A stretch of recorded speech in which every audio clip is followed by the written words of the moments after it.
बिस्मिल्लाहिर्रहमानिर्रहीम। अस्सलाम वालेकुम। आप देख रहे हैं DDP एनालिटिका। आजकल यूनाइटेड नेशन की जनरल असेंबली का इजलास हो रहा है न्यूयॉर्क में, और दुनिया मुख्तलिफ ममालिक के लीडर पूरी दुनिया से वो अमेरिका का रुख किए हुए हैं। वहाँ जाके तो वो इजलास को एड्रेस कर रहे हैं। इसी सिलसिले में भारत के वजीर आजम नरेंद्र मोदी भी वहां गए हुए हैं। नरेंद्र मोदी उसके साथ साथ क्वाड का वो इजलास भी अटेंड करेंगे जो कि सदर बाइडेन की सदारत में होगा, और उसमें क्वाड के बाकी मेंबर जैसे ऑस्ट्रेलिया, जापान, भारत और अमेरिका बजाते खुद ये मौजूद होंगे। और ये पहला इजलास है जो कि अमेरिका में किया जा रहा है। क्वाड के मकासद पूरी तरह वाज़ेह नहीं हो सके, गो के कहा जाता है कि चाइना की कंटेनमेंट के लिए यह बनाया गया है, और क्वाड में कोई अभी तक इस तरह की पेशरफ्त नजर नहीं आई जिससे कि उसकी सारी जो कार्रवाई आइंदा वो करना चाहते हैं वो वाज़ेह तौर पे कहीं नजर आए। अलबत्ता एक दो नेवल एक्सरसाइजेज इन्होंने की हैं।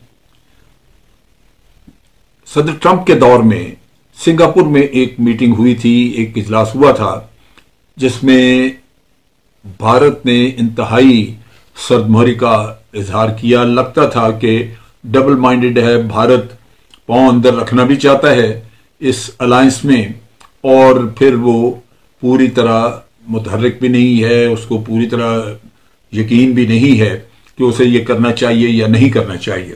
एक तजब्जब था, जैसे हम कहते हैं कि एक ऐसी काफी कैफी है जहां आप फैसला नहीं कर सक रहे कि आपको क्या करना है। असल वजह उसमें यही है कि भारत बुनियादी तौर पे वाहिद मुल्क है जिसकी सरहदें, जमीनी सरहदें चाइना के साथ मिलती हैं, और अगर क्वाड कहीं फिजिकल जंग में मुलव्वस हो जाती है चाइना के साथ तो सबसे ज्यादा तबाही भारत को देखना होगी, क्योंकि उसकी जमीनी सरहदें मिलती हैं, और वैसे भी चाइना भारत की बहुत सारी टेरिटरी के ऊपर अपना क्लेम रखता है। इन हालात में भारत के लिए ये सबसे ज्यादा मुश्किल और सेंसिटिव मामला है, जबकि दूसरे ममालिक के लिए नहीं। अमेरिका बहुत दूर बैठा है, ऑस्ट्रेलिया भी दूर है, जापान करीब है, लेकिन जापान टेक्नोलॉजिकली बताते खुद एक मजबूत मुल्क है। तो इन हालात में भारत गालिबन पूरी तरह इसमें शमूलियत इख्तियार नहीं कर सका, जो कि अमेरिका ने नोट किया। भारत के अंदर इस अलायंस को चलाने के लिए वो गर्मजोशी नजर नहीं आई जो कि अमेरिका जिसको अप्रिशिएट करता, और फिर वो इस अलायंस के लिए भारत की एक वक़्त समझता। भारत एक बड़ा मुल्क है, बड़ी आर्मी है, और अमेरिका इसी वजह से उसकी तरफ माइल रहा कि इसको किसी तरह इस्तेमाल किया जा सके।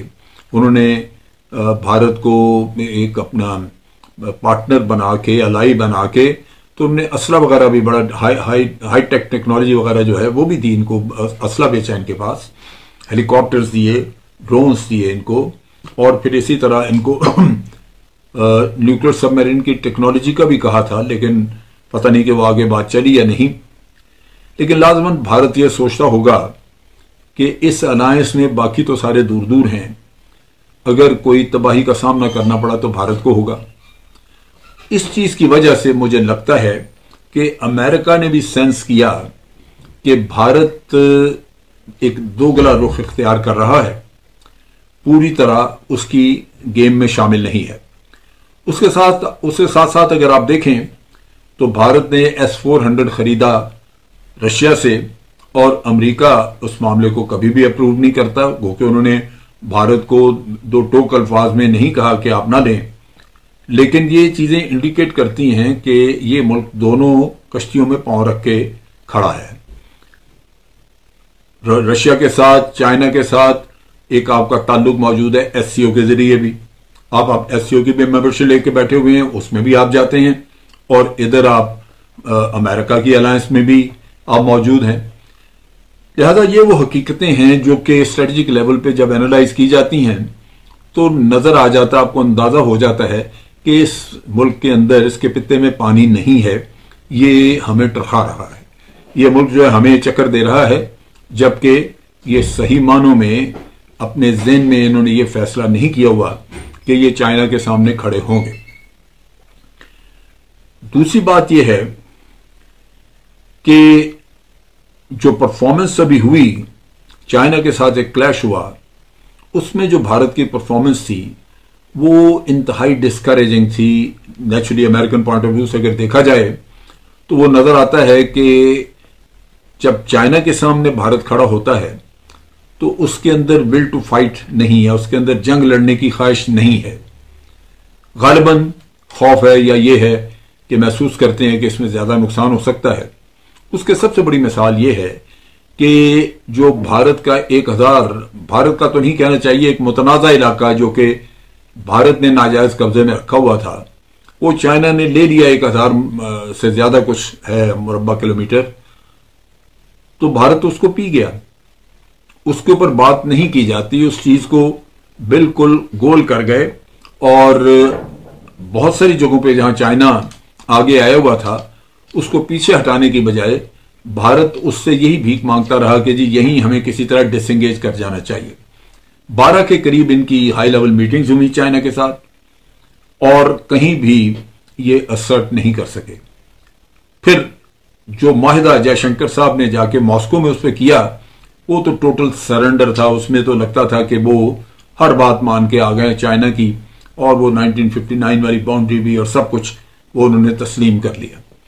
نیچرلی جب یہ الائنس آپ جن کے ساتھ بنا رہے ہیں, امریکہ ہو, برطانیہ ہو یا کوئی بھی اور ملک ہو, یہ ان کے تھنک ٹینکس ہیں, یہ انالائز کرتے ہیں, یہ اسٹڈی کرتے ہیں ملکوں کے ایٹیچیوڈ, اور وہ تجزیہ کر کے یہ محسوس کرتے ہیں کہ یہاں پہ یہ ان کے ساتھ فلاں یعنی بھارت کے ساتھ اگر الائنس کی جائے تو اس کے کامیابی کے چانسز کیا ہیں, بھارت سے سپورٹ کے چانسز کیا ہے, یا یہ ہمیں صرف بے وقوف بنا رہے ہیں کہ آپ سے بھی اسلحہ لیں, آپ سے بھی ٹیکنالوجی لیں, اور پھر رہیں نیوٹرل سا رویہ رکھیں. تو بھارت اس معاملے میں اپنے آپ کو ایکسپوز کر چکا ہے, جہاں یہ صورتحال واضح نظر آتی ہے کہ بھارت امریکہ کو استعمال کر رہا تھا, لیکن بھارت کے اندر کوئی ایسی خواہش نہیں تھی کہ وہ چائنا کو فرنٹلی فیس کر سکے. چائنا کی طرف سے نیچرلی ابھی کوئی اگریشن نہیں ہے, کوئی معاملہ بالکل ٹھنڈے پڑے ہوئے ہیں, لیکن بھارت نے بھی تو کوئی کوشش نہیں کی کہ وہ چائنا سے وہ ٹیریٹری واپس لے. آفٹر آل بھارت اس پہ کلیم کر رہا تھا. یا جہاں ڈس انگیجمنٹ نہیں ہوئی وہاں ڈس انگیجمنٹ کے لیے چائنیز کو ڈسلاج کرے, وہ بھی اس نے نہیں کیا. بظاہر یہی ہے کہ ایک پیسو سا ایٹیچیوڈ ہے, اور منت سماجت کا ایک رستہ ہے کہ اگر چائنیز مان جائیں ڈس انگیجمنٹ اس طرح کرنا تو کر لی جائے, اگر نہ مانے تو پھر بات چیت وغیرہ کا ڈرامہ رچاتے رہیں, کھلے رہے دروازے کھلے رکھیں, بات چیت کے لیے کہتے رہیں, اور جب بات چیت ہو تو پھر وہی راگ الاپا جائے کہ جناب آپ کی مہربانی, آپ تھوڑا پیچھے ہٹ جائیں.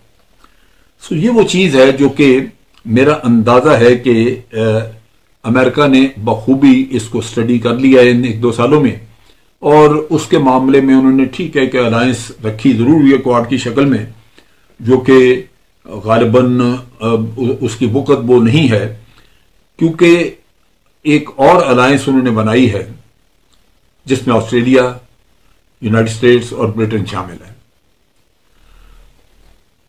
کوارڈ کے ہوتے ہوئے اس سیپریٹ الائنس کی کیا ضرورت ہے؟ یا تو یہ کہ اسی کوارڈ کے ساتھ یہ 2 ملک, آسٹریلیا تو پہلے اس کوارڈ میں ہے, برطانیہ نے شامل ہونا تھا وہ ہو جاتا, لیکن ان کو علیحدہ کیا گیا, ایک علیحدہ, اور پھر بہت بڑے پیمانے پہ آسٹریلیا کو اکوپ کرنے کا انتظام کیا گیا ہے. آسٹریلیا واحد ملک ہے جو کہ اس کوارڈ میں, جو یعنی کوارڈ تو نہیں کہنا چاہیے, اس الائنس میں, اس جو ٹروئکا بن رہی ہے, اس الائنس میں آسٹریلیا واحد ملک ہے جو کہ چائنا کو کسی شکل میں فیس کرے گا. باقی تو اپنی نیویز جو ہیں وہ پیسیفک اوشن میں امریکہ لے کے آئے گا, یا برطانیہ ادھر سے لے کے آئے انڈین اوشن میں, یہ نیویز جو ہیں وہ دور ہیں, لیکن آسٹریلیا جب وہ یہاں پہ موجود ہے. تو ان حالات میں آسٹریلیا کے ساتھ ڈیل ہوا. भारत ने कोशिश की, बल्कि भारत के जो जर्नलिस्ट हैं उन्होंने सवाल भी किया। प्रेस कॉन्फ्रेंस जो व्हाइट हाउस के स्पोक्सपर्सन ने प्रेस कॉन्फ्रेंस की, स्टेट डिपार्टमेंट के उसने प्रेस कॉन्फ्रेंस की और उस पर इस्तफसार किया गया कि भारत को इसका हिस्सा नहीं बनाया जाएगा, भारत तो आपका एक इंपॉर्टेंट रुकन था। तो उसने वाज़ेह तौर पे इनकार किया कि नहीं, इसमें और किसी को शामिल नहीं किया जाएगा, यहां तक कि फ्रांस को शामिल नहीं किया। अब ये जो ट्रॉयका बनी है, इसके फिर दो मकसद हो सकते हैं। ये भी मकसद हो सकता है कि इसको ऐसे ही बनाया गया हो और बुनियादी तौर पे फ्रांस को बाहर रख के, फ्रांस का चूंकि सबमरीन्स का डील खत्म करना था और इसको इन्वॉल्व करना था ऑस्ट्रेलिया को, उनको देनी थी अमेरिकन टेक्नोलॉजी, ताकि अमेरिका तकरीबन $66 बिलियन का एक डील कमा सके। तो फिर उसमें एक अलायंस की शक्ल दे के तो ये काम किया कि कहा जी चूंकि ये हमारे एलाई बन गए हैं, अब जरूरत है कि इनको इक्विप किया जाए, इसलिए हम ये कर रहे हैं।